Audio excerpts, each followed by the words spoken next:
Penguin Random House Audio presents The After Party by Anton DiSclafani.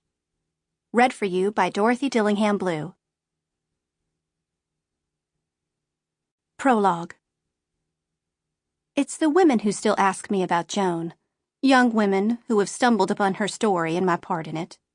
Old women who used to admire her photographs in the gossip columns. Joan the Jewel, a glimmer on some man's arm. Frank Sinatra's, Dick Kruger's, Diamond Glen's.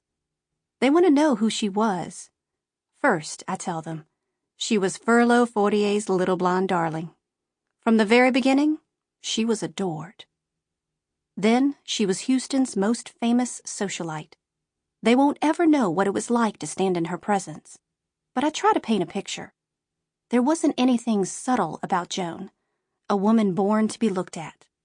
She was slender, but she wasn't a twig. Her dresses clung to her, drew attention to her shapely hips, her strong arms, her famous bosom. Wherever she went, champagne flowed like a fountain. She made people happy. She was beautiful, certainly, but she was more.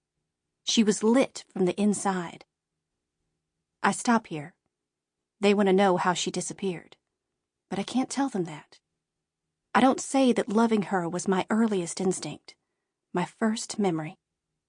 I was her best friend since infancy, her modern-day lady-in-waiting, her sister in all but blood. She disappeared for the first time in 1950, when we were seniors in high school.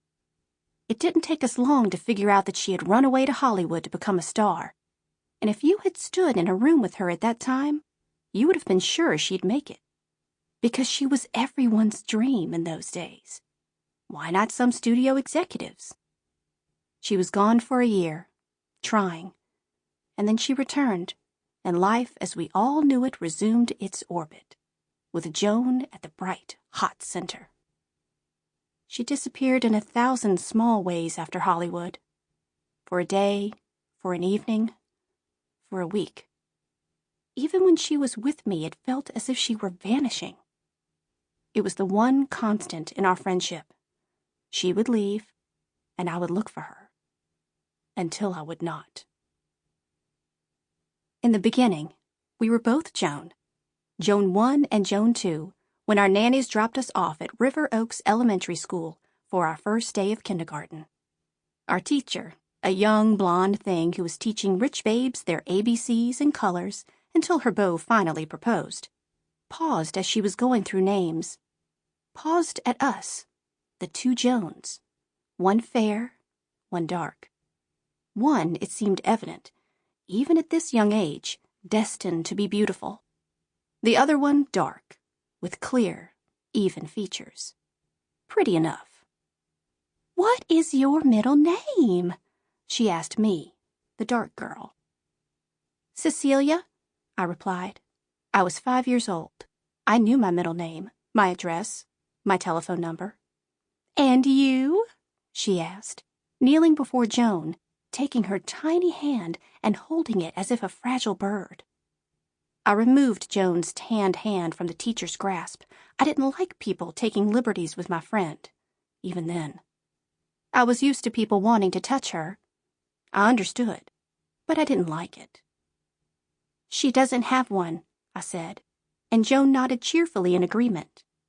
She wasn't scared of strangers, or big men with deep voices, or anything really. She'd started swimming lessons the year before and was already diving off the high board at the pool. "I don't." "Well," the teacher said, her hands on her hips. "In my memory, she wears a pale blue dress dotted with delicate flowers, her hair in a modest bob. I could see the lacy edge of her slip when she knelt down to speak to us. It was 1937, and she must have been desperate to be married, desperate to teach her own children the ABCs, to identify for them the many hues of the bright and colorful world. "Let's say you're Cecilia from now on. No, Cece. Has a nicer ring to it. And you," she smiled at Joan, reassuringly. "Don't worry, you're still Joan." Our mothers weren't friends, but they were friendly. We'd met because our nannies, Idie and Dory were sisters. They'd wanted jobs close together, in River Oaks, and they'd gotten them only a street apart with Mary Fortier and Reynalda Byrne. Two very different kinds of women. Their differences stemmed from money, as so many differences do. Mary, Joan's mother, had grown up poor and plain in Littlefield, Texas. She was in high school when she met Joan's father, 15 years older than she and already wealthy. Mary understood the magnitude of her good fortune, the unlikelihood of her escape from dusty, dead-end Littlefield. Joan was born when Mary had thought her childbearing years were through. She made Furlow a daddy, Mary a mother, and both parents seemed forever grateful to her for the gesture. Furlow, an oil man from Louisiana who kept making money right through the Great Depression, believed in divine providence, the way that lucky men often do, and Joan's late arrival into the world was proof of his blessed life. My family was rich too, but not like the Fortiers. My mother had her inheritance, and my father was an executive at Humble, but he wasn't a diviner of oil like Furlow Fortier. My mother's married life was a steep decline from her childhood. She'd grown up with maids and butlers and nannies in Savannah. In River Oaks, she employed one maid and one nanny, and lived in a house that wasn't even close to being the biggest. But still, both women had named their firstborn daughters Joan. The gesture seems hopeful to me now. Joan, such an elegant name, and strong, too. They must have felt like they were bestowing their tiny babies with men's names. Perhaps they hoped their daughters would inherit a man's world, with a man's privileges. Probably they thought nothing of the sort. Joan was the 5th most popular name for girls in 1932. Mary and my mother named us Joan just like everyone else did, because that's what people do, generally, what everyone else does. But back to that first day in kindergarten. That night, after my nanny, Idie, had fed and bathed me, and my mother had come to tuck me in, I told her that my name had been changed. She was furious, naturally. My mother was always furious. But the name stuck, and from then on, Joan got to be Joan, and I was Cece. Less a name than a sound. A whoosh of air, twice. A near whistle. I got used to it. Chapter 1, 1957. Joan sat in my living room, on my squat orange sofa, sipping a dirty gin martini, her usual drink. It was her second, but Joan had always held her liquor like a man.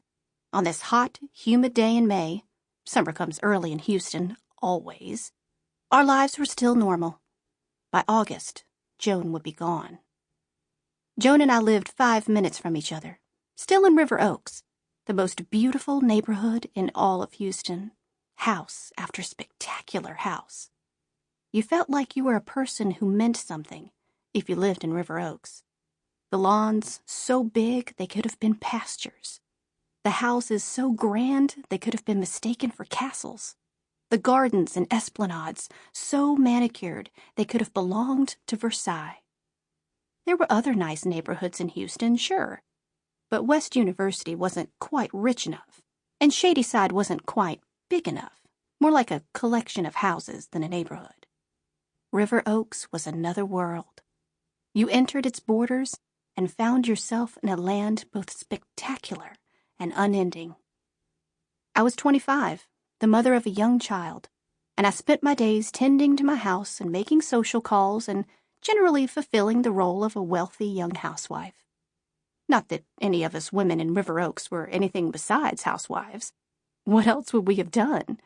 I belonged to the River Oaks Garden Club, to the Junior League of Houston, to the Ladies' Reading Club. Joan did too, though she was careless with her memberships, rarely came to meetings, but no one would have thought of revoking her memberships. She was Mary Fortier's daughter, and Mary had ruled River Oaks in her day. And besides, I would have raised holy hell. Lounging on my couch, Joan wore a brown shirt dress from last season, cinched at her waist with a red belt. The dress was all wrong.